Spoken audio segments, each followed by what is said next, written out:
જિલ્લામાં પોલીસ દ્વારા search operation હાથ ધરવામાં આવ્યું। મોડી રાત્રે 60 જેટલા શકમંદોને રાઉન્ડ અપ કરવામાં આવ્યા। ઘૂસણખોરીના શંકાસ્પદોને આણંદ પોલીસે ઝડપી પાડ્યા। પકડાયેલ લોકના ડોક્યુમેન્ટ વેરિફિકેશન પ્રક્રિયા શરૂ કરવામાં આવી। બાંગ્લાદેશી ઘૂસણખોરોને ઝડપવા પોલીસ દ્વારા કાર્યવાહી કરવામાં આવી।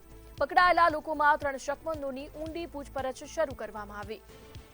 તો વધુ વિગતો સાથે સંવાદદાતા સપન પટેલ લાઈવ જોડાઈ ગયા છે। જે સપન, ઘૂસણખોરોને ઝડપવા માટે પોલીસ દ્વારા કાર્યવાહી કરવામાં આવી, શું કહેશો? જી ચોક્કસથી જે પ્રકારે ગતરોજ મોડી રાત્રે આણંદ એસઓજી તેમજ એલસીબી પોલીસ દ્વારા 60 જેટલા શકમંદોને અહીંયા નજરકેદ કરવામાં આવ્યા છે અને તે લોકોની હાલ ઊંડાણપૂર્વકની તપાસ હાથ ધરવામાં આવી છે।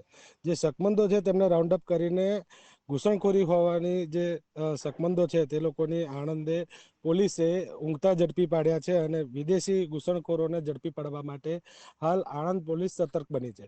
જોકે હજી સુધી કોઈ ચોક્કસ પુરાવા તપાસવામાં આવી રહ્યા છે અને તમામ લોકોના ડોક્યુમેન્ટ્સની ઊંડાણપૂર્વકની તપાસ હાથ ધરવામાં આવી છે।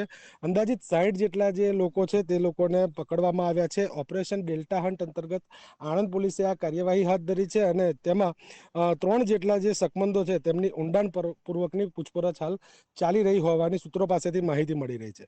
પોલીસની આ કામગીરીથી જે ઘૂસણખોરો છે તેમાં ક્યાંક ને ક્યાંક ફફડાટ જોવા મળી રહ્યો છે। હાલ સમગ્ર મામલે 60થી વધુ લોકોને રાઉન્ડ અપ કર્યા હોય તે પ્રકારની માહિતી સામે આવી છે। જી સમગ્ર માહિતી બદલ આપનો આભાર।